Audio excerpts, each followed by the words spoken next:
బంగారం ఈ పేరు వింటేనే సామాన్యుడి గుండెల్లో రైళ్లు పరిగెట్టే పరిస్థితి మొన్నటి వరకు ఉండేది. తులం బంగారం కొనాలంటే ఆస్తులమ్ముకోవాల్సిన పరిస్థితొస్తుందేమో అని మధ్యతరగతి ప్రజలు భయపడ్డారు. కాని ఇప్పుడు సీన్ రివర్స్ అయింది. బంగారం కొనాలని ప్లాన్ చేస్తున్నారా? అయితే మీకు గుడ్ న్యూస్. గత కొంతకాలంగా సామాన్యుడికి అందనంత ఎత్తులో కూర్చున్న బంగారం ధరలు ఇప్పుడు మళ్లీ దిగివస్తున్నాయి.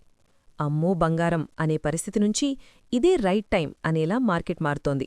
ఒక్కసారి వెనక్కి వెళ్లి చూస్తే గత ఏడాది కాలంగా బంగారం సామాన్యులకు చుక్కలు చూపించింది. అంతర్జాతీయంగా జరిగిన పరిణామాలు కావచ్చు, యుద్ధమేఘాలు కావచ్చు, బంగారం ధర ఆల్ టైమ్ హైక్కి వెళ్ళింది. రికార్డు స్థాయి ధరలను క్రియేట్ చేస్తూ ఏకంగా తులం లేదా నిర్దిష్ట తూకం ధర 2 లక్షలకు చేరువలోకి వెళ్ళిందంటే పరిస్థితి ఎంత భయానకంగా ఉందో అర్థం చేసుకోవచ్చు. దీంతో సామాన్య మధ్యతరగతి ప్రజలు పెళ్లిళ్లు చెయ్యాలన్నా, చిన్న వస్తువు కొనాలన్నా బెంబేలెత్తిపోయారు. కానీ 2026 ఆరంభం నుండి పసిడి ప్రయాణం మలుపు తిరిగింది. పతనం దిశగా పయనిస్తోంది. నిన్న ఇవ్వాళ వరుసగా 2 రోజులు అంతర్జాతీయ మార్కెట్లోనూ ఇటు మన దేశీయ మార్కెట్లోనూ ధరలు భారీగా దిగొచ్చాయి. పుత్తడి పరుగులకు ఇప్పుడు కళ్లెంపడింది. దీంతో మార్కెట్లో సందడి మొదలైంది. జ్యువెలరీ షాపుల వైపు జనం మళ్లీ అడుగులేస్తున్నారు. ఇది కేవలం చిన్న తగ్గుదల కాదు, ఒక భారీ మార్పుకి సంకేతమని మార్కెట్ వర్గాలు చెబుతున్నాయి. ఈ రోజు రేట్లను ఒక్కసారి గమనిస్తే హైదరాబాద్లో 24 క్యారెట్ల బంగారం 10 గ్రాముల ధర రూపాయలు 1,54,190గా ఉండగా 22 క్యారెట్ల ధర రూపాయలు 1,41,340గా ఉంది. బంగారం ధరలు తగ్గినప్పటికీ వెండి రేట్లు మాత్రం స్థిరంగానే ఉన్నాయి. ప్రస్తుతం హైదరాబాద్ నగరంలో సిల్వర్ రేటు కేజీకి ప్రస్తుతం రూపాయలు 2.65 లక్షల వద్ద ఉంది. అసలు ఉన్నట్టుండి బంగారం ధరలు ఎందుకు తగ్గుతున్నాయి? దీని వెనుక ఉన్న బలమైన కారణాలేంటి? మన రీసెర్చ్ టీం అందించిన సమాచారం ప్రకారం ఈ పతనానికి ప్రధానంగా 5 కారణాలు ఉన్నాయి.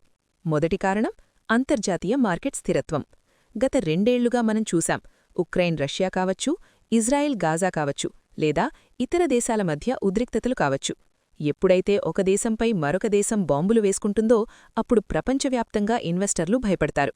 షేర్ మార్కెట్ పడిపోతుందని భయపడి అందరూ తమ డబ్బును బంగారంలో దాచుకుంటారు. అందుకే దీన్ని సేఫ్ హెవెన్ అంటారు. అందుకే అప్పుడు బంగారం రేటు పెరిగింది. కానీ ఇప్పుడు సీన్ మారింది. ప్రస్తుతం అంతర్జాతీయంగా శాంతి చర్చలు మొదలయ్యాయి. యుద్ధమేఘాలు తొలగిపోతున్నాయి. దేశాల మధ్య ఒప్పందాలు జరుగుతున్నాయి. ఎప్పుడైతే ప్రపంచం ప్రశాంతంగా ఉందని ఇన్వెస్టర్లకు అనిపించిందో వాళ్లు తమ డబ్బును బంగారం నుంచి తీసేస్తున్నారు. దాన్ని తీసుకెళ్లి షేర్ మార్కెట్లలో, రియల్ ఎస్టేట్లో పెడుతున్నారు. ఎప్పుడైతే బంగారం నుంచి పెట్టుబడులు వెనక్కి వెళ్తాయో ఆటోమేటిక్గా దాని విలువ పడిపోతుంది. ఇప్పుడు జరుగుతున్నది ఇదే. రెండో కారణం కొంచెం టెక్నికల్ అయినప్పటికీ ఇది బంగారం రేటును శాసించేది. అదే అమెరికన్ డాలర్ విలువ. మీకు చిన్న లాజిక్ చెప్తాను. ప్రపంచ మార్కెట్లో డాలర్ విలువ పెరిగితే బంగారం విలువ తగ్గుతుంది. ఇవి రెండూ ఎప్పుడూ సీసా ఆట ఆడుతుంటాయి. ప్రస్తుతం అమెరికా ఆర్థిక వ్యవస్థ బలపడుతోంది. అక్కడ వడ్డీ రేట్లలో మార్పులొచ్చాయి. అమెరికన్ డాలర్ స్ట్రాంగ్ అయింది. ఇన్వెస్టర్లు ఏమనుకుంటారంటే బంగారం ఇంట్లో పెట్టుకుంటే వడ్డీ రాదు, అదే డాలర్ల రూపంలో బాండ్లలో పెడితే వడ్డీ వస్తుంది కదా అని ఆలోచిస్తారు. దీనివల్ల బంగారం మీద ఒత్తిడి పెరిగింది. డాలర్ ఎప్పుడైతే రారాజులా మారుతుందో బంగారం తన కిరీటాన్ని దించేసి పక్కన కూర్చోక తప్పదు. ఇప్పుడు మార్కెట్లో డాలర్ హవా నడుస్తోంది కాబట్టి బంగారం డీలా పడింది.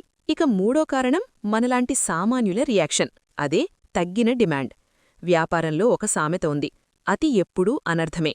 బంగారం రేటు ఎప్పుడైతే తులం 2 లక్షల దరిదాపుల్లోకి వెళ్ళిందో సామాన్యుడు కొనడం మానేశాడు. గత ఏడాది గణాంకాలు చూస్తే బంగారం కొనుగోళ్లు భారీగా తగ్గాయి. షాపులన్నీ ఖాళీగా ఉన్నాయి.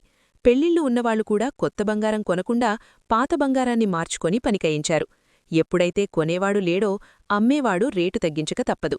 డిమాండ్ పడిపోవడంతో బయ్యర్లను ఆకర్షించడానికి రేట్లు తగ్గించాల్సిన అనివార్య పరిస్థితి ఏర్పడింది.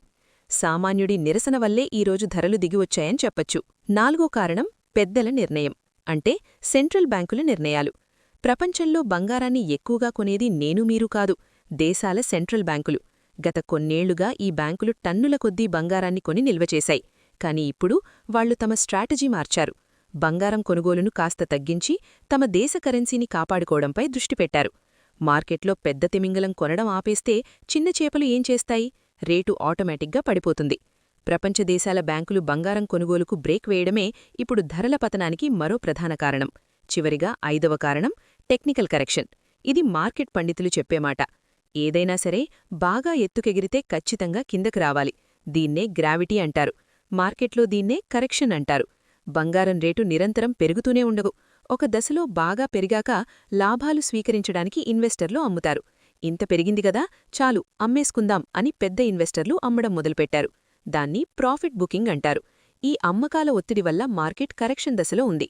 ఇది ఆరోగ్యకరమైన మార్పే. దీనివల్ల మళ్లీ సామాన్యులకు అందుబాటులోకి ధరలు వస్తాయి. అంతర్జాతీయ శాంతి, డాలర్ పవర్, సామాన్యుడి విముఖత, బ్యాంకుల నిర్ణయాలు మరియు మార్కెట్ కరెక్షన్ ఈ 5 కారణాలు కలిసి బంగారం ధరను నేలచూపులు చూసేలా చేశాయి. ముందులో మనం ఒక తప్పు గురించి మాట్లాడుకుందాం. చాలామంది చేసే తప్పు బాటమ్ ఫిషింగ్, అంటే రేటు ఎక్కడైతే చివరికి తగ్గుతుందో అక్కడే కొనాలని చూడడం. గుర్తుపెట్టుకోండి, మార్కెట్లో బాటమ్ టాప్ ఎవ్వరూ అంచనా వేయలేరు, దేవుడు కూడా చెప్పలేడు. ఉదాహరణకు బంగారం 2026 ఆరంభంలో తగ్గడం మొదలైంది. ఇది 10,000 తగ్గుతుందా 20,000 తగ్గుతుందా అనేని మార్కెట్ చేతిలో ఉంటుంది.